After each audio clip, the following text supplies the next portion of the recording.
하나님의 말씀을 들리게 하라. 요한계시록 3장 14절에서 22절. 라오디아 교회. 가난하고 눈멀고 벌거벗은 한국 교회가 필요한 것은 하나님의 아멘, 한 번도 들어보지 못한 예수님의 이름. 오늘은 라오디아 교회에 대한 말씀을 함께 나누겠습니다. 제가 신학대학원 시절에 성경에 눈을 뜨게 해주신 은사가 있습니다. 존 맥케나 교수님인데 너무나 은혜로우시며 학문적인 분이었습니다. 맥케나 교수님은 프린스턴 대학의 물리학과를 졸업한 천재 과학자이기도 합니다. 70년대 히피 문화에서 나와서 예수님을 믿고 늦은 나이에 미국에 있는 풀러 신학대학에서 구약 성경 이사야를 가지고 박사학위를 취득하고 계셨습니다. 그러던 중에 맥케냐 교수님은 스코틀랜드의 신학자 탐 토렌스 교수님을 풀러에서 만나고 박사학위 전공을 바꿉니다. 칼바르트의 제자였던 토렌스 교수님의 지도로 6세기 신학자 필로포네스를 연구하고 박사학위를 받습니다. 제 성경 해석의 방법은 바로 이 맥케냐 교수님의 영향이 굉장히 큽니다. 맥케냐 교수님의 성경 해석학 강의를 듣고 제가 가진 성경 해석 방법론을 바꾸게 됐는데 기존의 성경 해석 방법론과는 차이가 있습니다. 때문에 맥케냐 교수님은 주류 신학자들의 배척을 받았고요. 아직까지도 크게 인정받지 못하는 그런 교수님입니다. 맥케냐 교수님의 성경 해석학 방법론은 성경 전체에 흐르는 맥으로 성경을 해석해야 한다. 즉 하나님의 존재론, 하나님의 백성, 그리고 하나님의 나라를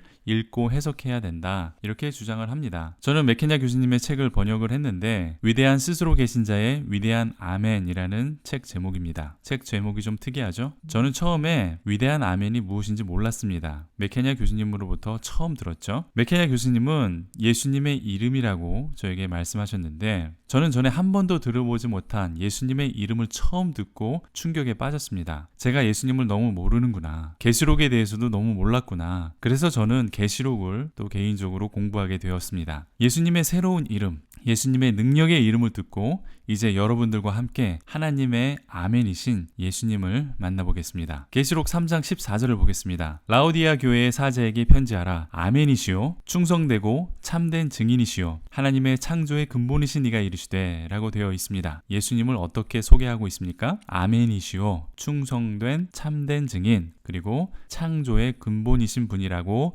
말씀하고 있습니다. 첫 번째, 예수님은 아멘이라고 했습니다. 이 구절은 신약 성경에 단 한 번 나타나는 말씀입니다. 맥케냐 교수님이 처음 박사학위를 전공하신 것이 이사야입니다. 이 구절은 이사야 65장 16절에 나타납니다. 그러므로 땅에서 자기를 위하여 복구하는 자는 진리의 하나님을 향하여 복구할 것이요 땅에서 맹세하는 자는 진리의 하나님으로 맹세하리니 이는 이전 환난이 잊혀졌고 내 눈앞에 숨겨졌습니다. 아멘이 나옵니까? 아무리 봐도 아멘이라는 단어가 나오지 않습니다. 어떻게 된 걸까요? 한글 성경에는 진리의 하나님이라고 해석을 했습니다. 이렇게 두 번 나오죠. 대부분의 영어 성경에도 마찬가지로 God of True라고 되어 있습니다. 영어에서도 진리의 하나님 이렇게 해석을 했죠. 그런데 히브리 원문을 보면 베로헤 아멘이라고 나옵니다. 진리의 하나님으로 해석을 했지만 아멘은 여러 가지로 해석이 될 수 있습니다. 우리가 기도할 때 아멘하고 마치죠. 그대로 될지라 이루어지소서 이런 뜻으로 아멘을 합니다. 또 진실로, 확실히, 참으로 여러 가지로 아멘을 해석할 수가 있습니다. 때문에 한글 성경이나 영어 성경에서는 진리, 진실 이렇게 해석을 했습니다. 아멘의 하나님으로 해석하면 아멘을 해석하지 않는 것이 되니까 진리로 해석을 하게 된 거죠. 그런데 계시록에서는 예수님을 아멘이라고 지칭을 합니다. 예수님의 이름을 아멘이라고 말하는 것인데 맥케냐 교수님은 이것을 위대한 아멘이라고 말했습니다. 위대하신 분은 하나님이시고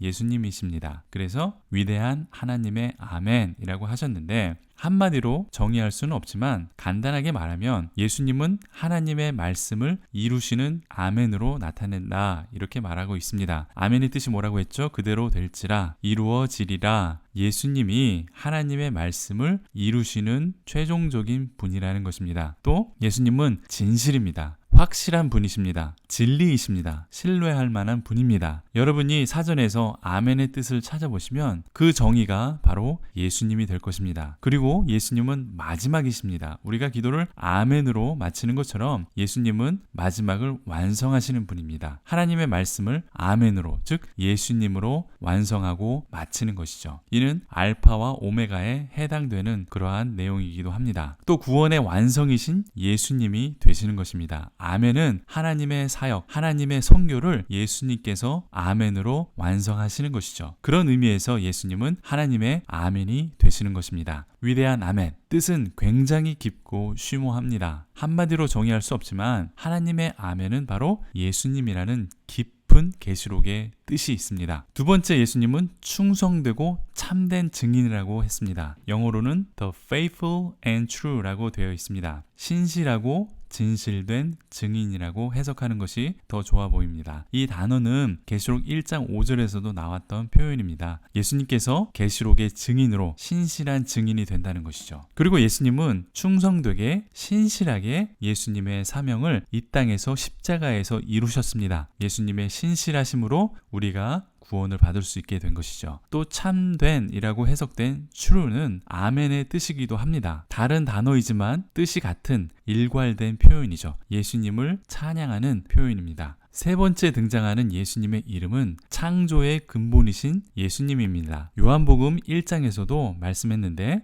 예수님은 창조주 하나님이십니다. 예수님께서 이 세상의 모든 것을 창조하셨습니다. 그러니까 예수님은 창조이시며 또 아멘이시기 때문에 알파와 오메가라는 표현도 여기에 숨은 의미로 들어있는 것입니다. 이런 예수님께서 라오디아 교회에 말씀하십니다. 15절을 보겠습니다. 내가 내 행위를 아노니 내가 차지도 아니하고 뜨겁지도 아니하도다. 내가 차든지 뜨겁든지 하기를 원하노라. 예수님께서는 차갑지도 않고 뜨겁지도 않은 애매한 라오디게아 교회를 책망하십니다. 제가 공부하면서 재밌는 사실을 또 알게 되는데 예수님은 차가운 것을 원하실까요? 아니면 뜨거운 것을 원할까요? 저는 보통 뜨거워야 된다 이렇게 상식적으로 알고 있었습니다. 화끈하게 열심히 성령으로 뜨겁게 이렇게 생각하면서 뜨거워야 좋다 이렇게 생각을 했는데, 그런데 구약 성경에서는 차가운 것이 좋은 표현입니다. 우리가 이 중동이라는 지역을 잘 이해를 해야 됩니다. 중동에서는 뜨거운 것보다도 차가운 것이 더 가치가 있는 것입니다. 잠언 15장 18절에는 화를 내지 않고 냉철해야 한다. 차가운 것이 더 큰 밸류가 있다. 이렇게 말합니다. 잠언 17장 27절에도 말을 아끼는 자는 지식이 있고 성품이 냉철한 자는 명철하니라 라고 되어 있습니다. 차갑게 절제된 것이 좋은 것이다 라는 그러한 개념이 있습니다. 차갑다, 덥다 라는 말이 여기에 나온 곳은 라오디게아 도시에는 온천이 있었기 때문입니다. 더 잘 알아들을 수가 있었죠. 차갑거나 뜨겁지 않으면 내 입에서 너를 토하여 버리리라 이렇게 말씀합니다. 다시 말하면 예수님을 사랑하는 것도 아니고 예수님을 대적하는 것도 아닌 애매한 신앙을 지적하는 것입니다. 마태복음 6장 24절에도 두 주인을 섬길 수 없다고 말했습니다. 차든지 덥든지 둘 중 하나의 주인을 선택하라 이렇게 말씀하고 있습니다. 이 말씀은 계속해서 같은 내용으로 이어지는데요. 17절을 보겠습니다. 내가 말하기를 나는 부자라 부요하여 부족한 것이 없다 하나 내 곤고한 것과 가련한 것과 가난한 것과 눈먼 것과 벌거벗은 것을 알지 못하는도다. 라오디게아 도시는 매우 풍요로운 도시였습니다. 금융의 중심지였죠. 주후 60년경 네로 황제가 통치하고 있던 시절에 라오디게아 도시는 지진에 큰 피해를 입습니다. 그래서 로마 제국에서는 라오디게아 도시에게 재정적 도움을 주려고 했지만 라오디게아 도시는 이 도움을 거절합니다. 자신들이 가진 돈으로 충분히 재건할 수 있었기 때문입니다. 그렇기 때문에 라오디게아 사람들은 나는 스스로 부자다,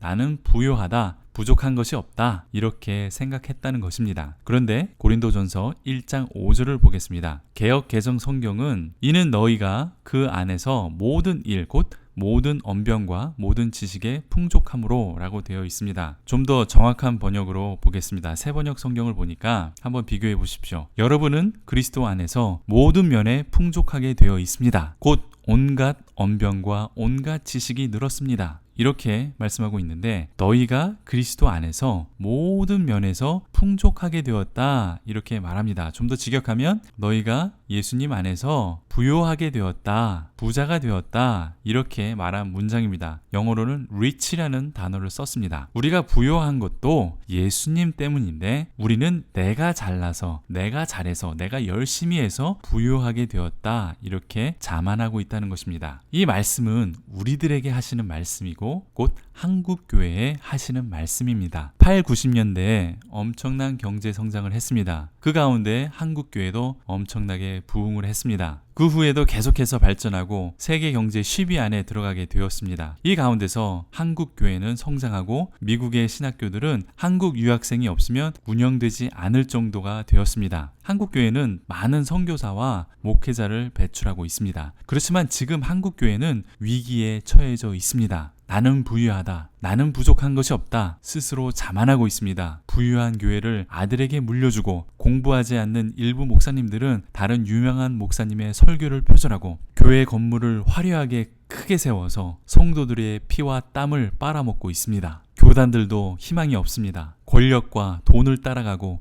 소신이 있고 하나님을 사랑하는 젊은 전도사님들이나 목사님들에게 말도 안 되는 월급을 주면서 죽도록 충성하면 하나님께서 갚아주실 거야. 이렇게 무책임하고 비인간적인 말을 합니다. 노동력 착취죠. 성도님들은 성경을 읽지 않습니다. 목사들의 책임이 크죠. 목사님들도 성경 공부는 안 하고 예화 찾기에 전념을 합니다. 감동 있는 설교를 하기 위해서 여러 가지 노력을 하지만 정말 하나님의 말씀이 살아있는 설교를 위해 노력하는 것은 적어지고 있습니다. 예수님은 어디에 있습니까? 예수님을 사랑한다고 하는데 예수님 없이 사랑하고 있습니까? 이런 한국 교회에 예수님은 말씀하십니다. 17절 후반을 보겠습니다. 실상 너는 내가 비참하고 불쌍하고 가난하고 눈이 멀고 벌거벗은 것을 알지 못한다. 내가 풍요롭고 부족한 것이 없다고 생각하지만 실제로는 비참하다, 불쌍하다, 가난하고 눈이 멀어서 벌거벗은 내 모습조차 알지 못한다. 이렇게 말씀합니다. 마태복음 5장 3절에 심령이 가난한 자는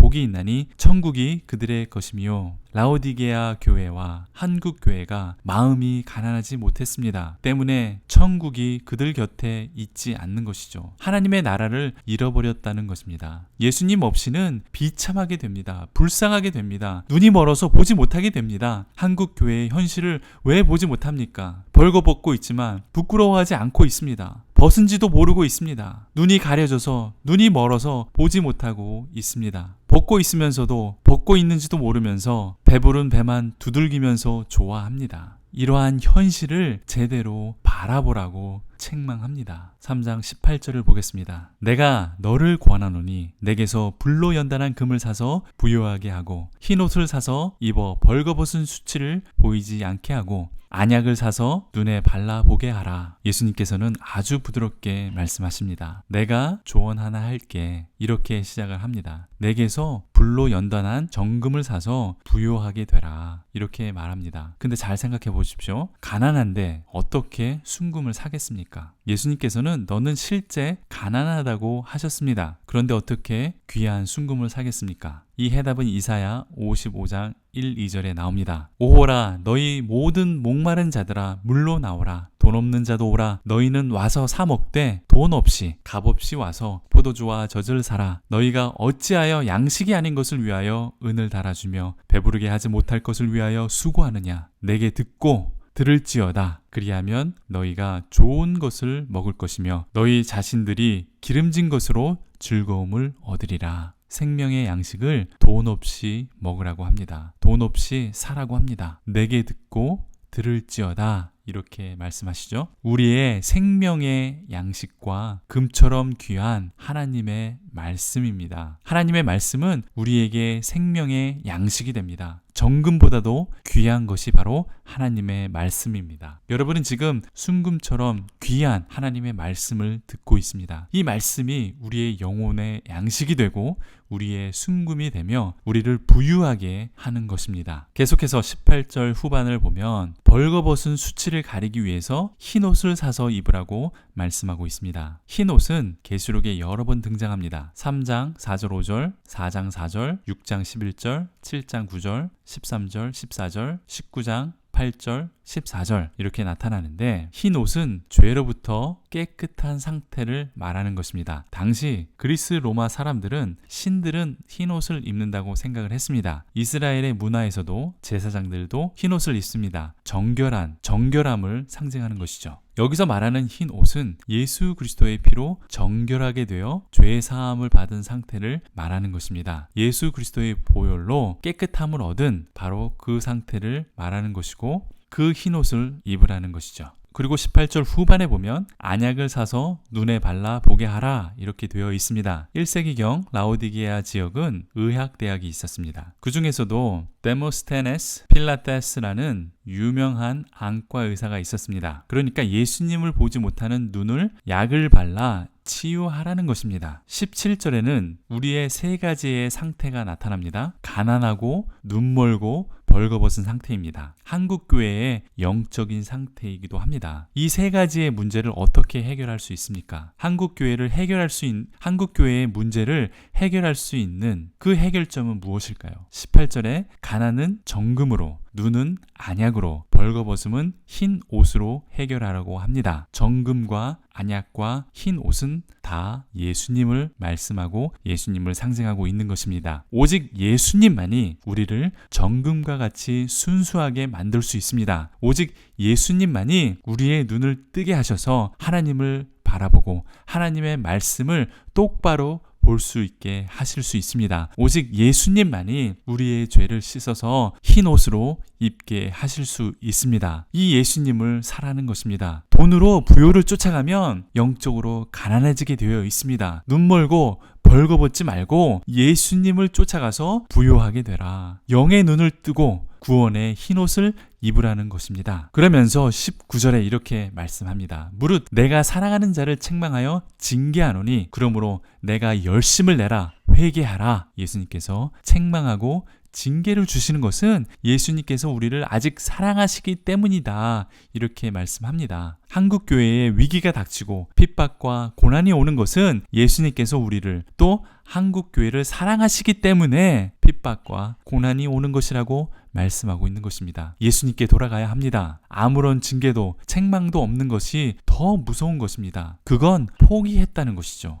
내가 모르는 한 어린아이가 예의가 없고 사고를 쳐도 내 아이가 아니면 그냥 넘어가고 지나갈 수 있습니다. 그렇지만 그 아이가 내 사랑하는 자녀라면 훈계하고 더 심하면 벌을 주기도 합니다. 왜냐하면 사랑하기 때문에 그렇습니다. 정금과 같이 귀하게 자라나고 눈으로 좋은 것을 보게 하고 흰 옷처럼 순수하고 깨끗하게 자라게 하고 싶은 바로 그것이 부모님의 마음입니다. 이처럼 예수님도 우리를 사랑하시기 때문에 회개하라고 말씀합니다. 열심을 내라고 말씀합니다. 다시 예수님께로 돌아가야 하는 것입니다. 그러면서 20절에 아주 유명한 말씀이 나오죠. 볼지어다 내가 문 밖에 서서 두드리노니 누구든지 내 음성을 듣고 문을 열면 내가 그에게로 들어가 그와 더불어 먹고 그는 나와 더불어 먹으리라. 예수님께서는 우리의 문 밖에 서서 두드리며 우리를 기다리고 있습니다. 이제 우리가 문을 열고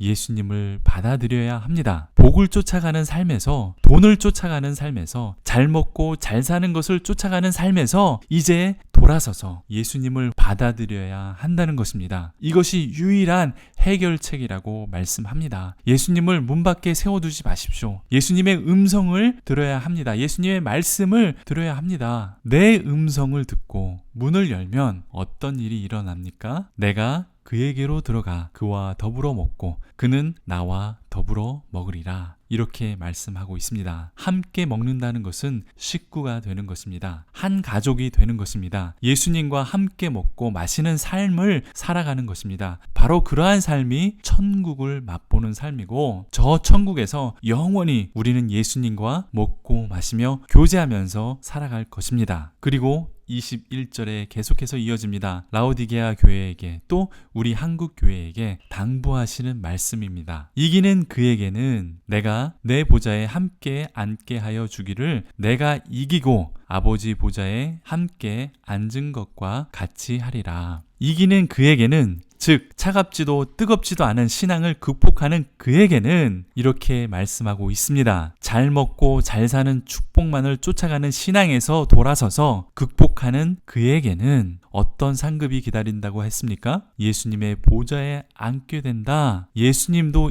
이기시고 하나님의 보좌에 앉게 된 것처럼 우리도 이기면, 극복하면 하나님 아버지의 보좌에 함께 앉게 된다. 이렇게 약속을 하고 있습니다. 예수님과 함께 그 보좌에 앉게 되는 것이죠. 이 우주의 통치자이신 하나님의 보좌에 함께 앉아서 우리도 왕이 된다는 것입니다. 디모데후서 2장 12절에도 비슷한 말씀이 나옵니다. 참으면 또한 함께 왕노릇 할 것이요 우리가 주를 부인하면 주도 우리를 부인할 것이라 이렇게 되어 있습니다. 참고 이겨내면 예수님과 함께 왕의 권세를 갖게 된다. 이렇게 약속을 하시는 것이죠. 하나님의 아멘이신 예수님께서 우리에게 말씀하십니다. 잘 먹고 잘 사는 데만 눈이 먼 한국교회에 말씀하십니다. 차갑지도 뜨겁지도 않은 애매한 신앙을 가진 한국교회에 말씀하십니다. 예수님 없이 가난하고 눈멀고 벌거벗은 자신을 발견하라고 말씀하고 있습니다. 가난하다는 것은 영적으로 가난하다는 것입니다. 예수님이 없기 때문에 가난하다는 것입니다. 예수님 없는 설교, 예수님 없는 성경 공부, 예수님 없는 찬양, 예수님 없는 삶은 가난한 삶입니다. 가난한 예배입니다. 가난한 교회입니다. 예수님을 보지 못하면 눈먼 신앙이 되는 것입니다. 성경에서 예수님을 읽지 못하면 눈먼 성경 읽기가 되는 것입니다. 예수님을 봐야 합니다. 우리는 예수님의 보혈로 깨끗한 흰옷을 입어야 합니다. 그리고 그 예수님께서 우리의 문 밖에서 기다리고 계십니다. 우리가 영접하고 우리의 삶 속으로 모셔드려야 합니다. 예수님은 아직도 기다리고 계십니다. 우리가 예수님을 영접해서 예수님과 함께 먹고 마시며 우리의 삶 속에서 어려움과 잘 먹고 잘 사는 부요함을 찾던 삶을 이기고 극복하면 우리는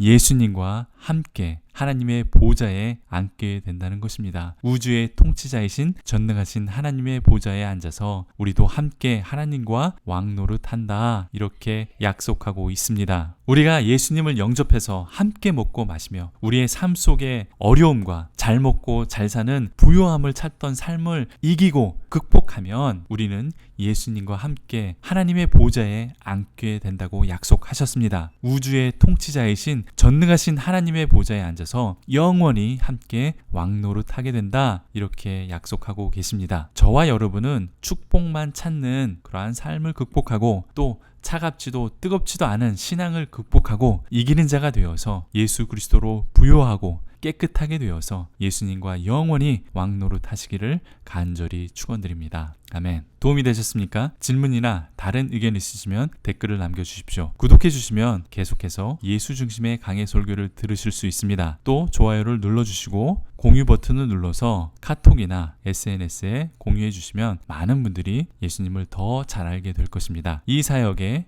여러분들이 동참해 주시면 큰 도움이 되겠습니다. 감사합니다.